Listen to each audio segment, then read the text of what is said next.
Welcome to iDream media. So monkey pox ఈ virus అనేది ఎక్కువగా విస్తరిస్తూ ఉంది. సో భారత్ కూడా థ్రెట్ ఉందని చెప్తూ ఉన్నారు. ఇక్కడ కూడా కేసులు నమోదయ్యాయని చెప్తూ ఉన్నారు. అసలు ఏంటి మంకీ పాక్స్, ఎలా వస్తుంది, వస్తే లక్షణాలు ఎలా ఉన్నాయి, మరి రాకుండా జాగ్రత్తలు ఏం తీసుకోవాలి, దీని గురించిన పూర్తి వివరాలు తెలుసుకుందాం. మనతో పాటు ఉన్నారు ప్రముఖ internal medicine specialist doctor MV Rao గారు. డాక్టర్ గారు నమస్తే అండి. డాక్టర్ గారు, వైరస్లు వస్తూనే ఉంటాయి, నేను వచ్చి ఇంటర్వ్యూ చేస్తూనే ఉంటాను. ఎస్, మళ్ళీ మంకీ పాక్స్ అంటున్నారు. అయితే ఇది చాలా డేంజర్ వైరస్. సో త్వరగా వ్యాపిస్తుంది, కేసులు కూడా మన దగ్గర నమోదయ్యాయి, WHO కూడా జాగ్రత్తగా ఉండాలని చెప్తూ ఉంది. ఏంటి డాక్టర్ గారు ఓవరాల్గా దీని గురించి? యాక్చువల్లీ ఒకప్పుడు దీన్ని మంకీ పాక్స్ అనేవాళ్ళం, ఇప్పుడు దాన్ని ఎంపాక్స్ అంటున్నాం. ఆ పేరు మార్చేశారు ఒకటి. రెండవది ఆగస్టు 14 ఈ సంవత్సరము WHO డైరెక్టర్ జనరల్ ఏమన్నారంటే, ఇది కాంగోలో వస్తుంది, ప్రపంచంతో పాకే అవకాశం ఉంది, కాబట్టి దీన్ని హెల్త్ ఎమర్జెన్సీగా ప్రకటిస్తున్నాం ఆఫ్ ఇంటర్నేషనల్ కన్సర్న్ అన్నారు. Public health emergency of international concern అంటే ఇటువంటి జబ్బు వచ్చినప్పుడు ఏంటంటే అన్ని దేశాల సమాయత్తం కావాలి, ఒక దేశం ఒక సహకరించుకోవాలి, మందులు కావచ్చు, వ్యాక్సిన్స్ కావచ్చు, డబ్బులు కావచ్చు, సహకరించుకోవాలని చెప్పడం ఈ ఎమర్జెన్సీ యొక్క ఉద్దేశం. అయితే ఎందుకైందంటే ఇంతకుముందే ఈ మంకీ పాక్స్ ఉంది. సోకాల్ ఎంపాక్స్ అనేది ఈ వైరస్ని 1950 దశకంలోనే ఈ ల్యాబొరేటరీ యానిమల్స్లో, అంటే ముఖ్యంగా ఈ కోతుల్లో ఈ వైరస్ ఉన్నట్టు కనిపెట్టారు. కోతుల్లో ఉంది అంతే, కోతుల్లో యాక్సిడెంటల్గా ఈ వైరస్ని కనిపెట్టారు. కానీ అప్పటికి ఈ జబ్బు మనుషులు లేదు, కేవలం జంతువులోనే ఉంది అనుకున్నారు. ఆ తర్వాత 70 దశకంలో కాంగో దేశంలో, దాని డెమోక్రటిక్ రిపబ్లిక్ ఆఫ్ కాంగో అంటాం, DRC, ఆ దేశంలో మనుషుల్లో ఈ జబ్బు బయటపడింది. ఆ తర్వాత అనేక దేశాలకు ఇది ప్రబలింది. దాదాపు 1,00,000కు పైగా కేసులు రికార్డ్ అయ్యి 1,000 మంది దాకా చనిపోయారు. అదేవిధంగా ఈ వైరస్ మన దేశంలో కూడా ఇప్పటిదాకా 30 కేసులు రికార్డ్ అయినాయి. ఈ సంవత్సరం మొన్న సెప్టెంబర్ 8వ తారీఖు వేరే దేశం వచ్చిన ఒక వ్యక్తికి, మన దేశం అబ్బాయే, ఆ వ్యక్తికి కూడా ఎంపాక్స్ కన్ఫర్మ్ అయింది. అయితే మనం దీని గురించి ఎందుకు భయపడాలంటే ఇది కొత్త జబ్బు, ప్రజలకు అవగాహన కావాలి. ఇందులో కొంతమంది ముఖ్యంగా పిల్లలు చనిపోయే అవకాశం ఉంది. కొన్ని దేశాలు, ముఖ్యంగా కాంగో దేశంలో పిల్లలు దాదాపు ఈ వ్యాధి సోకిన వారు 10% మంది చనిపోతున్నారు. అది కాకుండా చాలామందికి అవగాహన లేకపోతే ఇది ఒకరి నుంచి ఒకరికి వ్యాప్తి చెందే అవకాశం ఉంది. ఇది అంత ప్రమాదకరం కాదు, ఎందుకంటే ఇది ఎయిర్ బార్న్ డిసీజ్ కాదు. కోవిడ్ లాగా, చికెన్ పాక్స్ లాగా ఇది ఎయిర్ బార్న్ కాదు. అంటే మనిషి మాట్లాడినప్పుడు, తుమ్మినప్పుడు, దగ్గినప్పుడు ఇంకో వ్యక్తికి వచ్చే అవకాశం చాలా తక్కువ.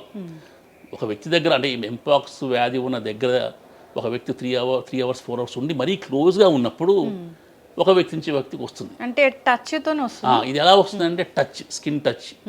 ఒక వ్యక్తికి జబ్బు ఉందనుకోండి, మీరు ఆ వ్యక్తి పుండ్లు కానీ వ్యక్తిని తాకినప్పుడు మీకు వచ్చే అవకాశం. అది ఆ వ్యక్తి వాడే బట్టలు కావచ్చు, బ్లాంకెట్స్ కావచ్చు, మీరు వాడితే వచ్చే అవకాశం ఉంది. అది ఒక మౌత్ టు మౌత్ కూడా, ఉదాహరణకి కిస్సింగ్ ద్వారా కావచ్చు, ఇది వచ్చే అవకాశం ఉంది.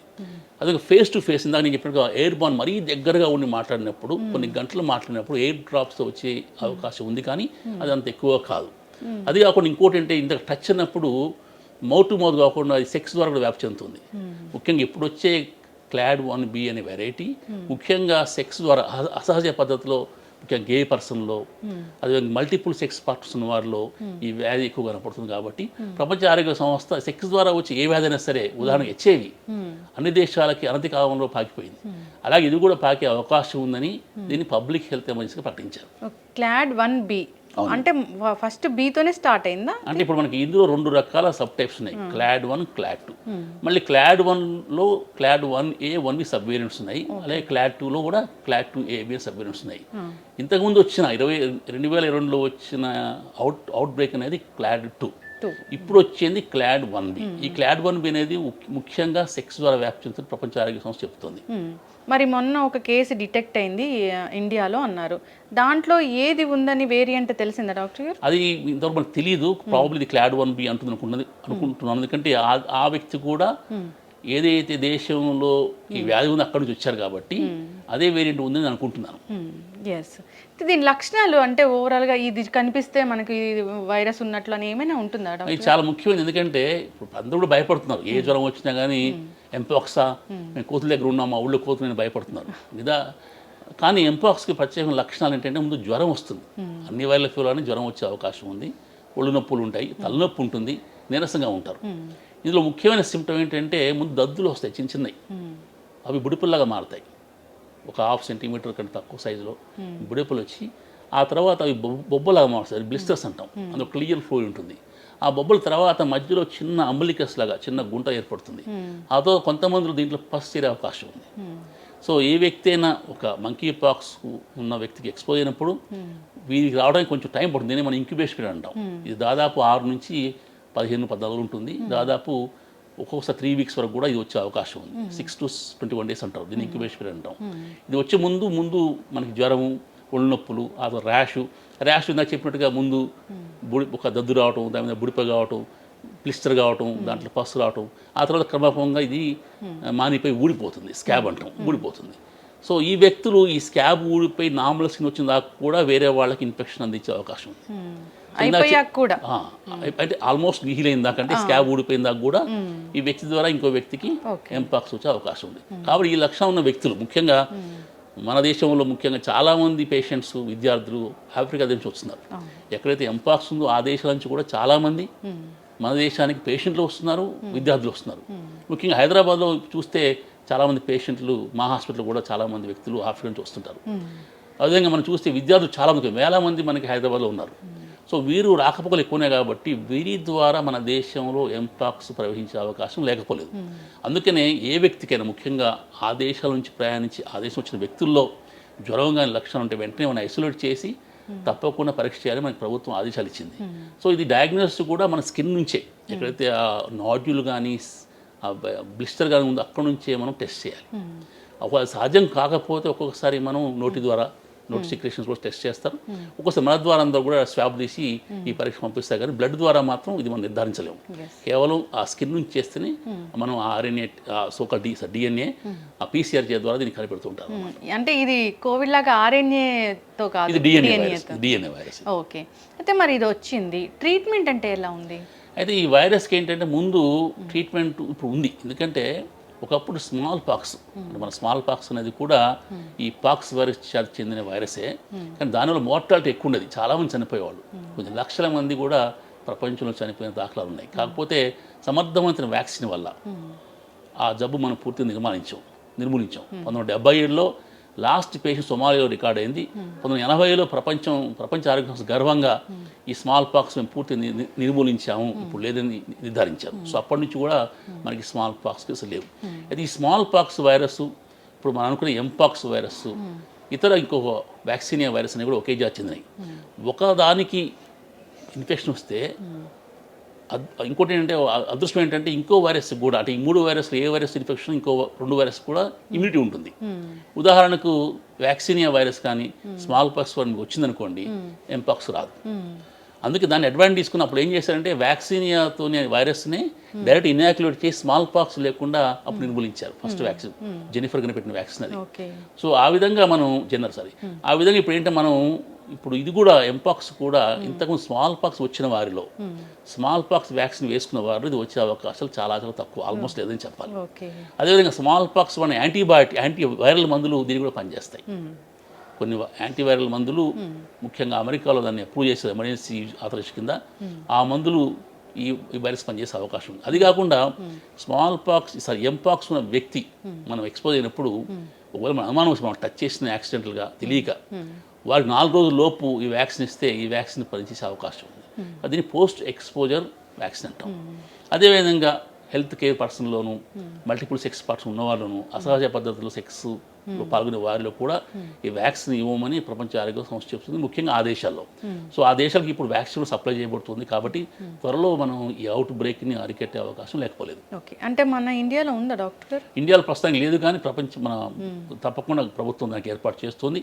ఇది కష్టమైన పని ఏం కాదు. మన దేశంలో వ్యాక్సిన్స్ తయారీకి మనం కేంద్రం, ప్రపంచానికి అనేక వ్యాక్సిన్ సప్లై చేస్తాం. కాబట్టి మన దేశంలో వ్యాక్సిన్ తయారు చేయడం కానీ యాంటీవైరల్ మందులు తయారు చేయడం మనకి ఏమాత్రం 1-2 వారాల్లో మనం తయారు చేసే అవకాశం లేకపోలేదు. కాబట్టి మనం దీని గురించి భయపడిన అవసరం లేదు. ఎందుకంటే ఒకటి, ఇది రావటం అంత తేలిక కాదు. మనం టచ్ చేసి వాడితో కలిసి క్లోజ్గా ఉంటే వస్తుంది ఒకటి.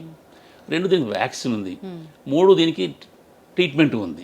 కాబట్టి దీని గురించి అంత భయపడాల్సిన అవసరం లేదు, కానీ అప్రమత్తంగా ఉండాలి. ఎస్ డాక్టర్ గారు అన్నట్లుగానే టచ్ చేస్తేనే వస్తుంది అనుకుంటే, ఇది మరి ఫ్లైట్స్లో తిరుగుతూ ఉంటారు, అవి మళ్ళీ మనం ట్రావెల్ చేస్తూ ఉంటాము.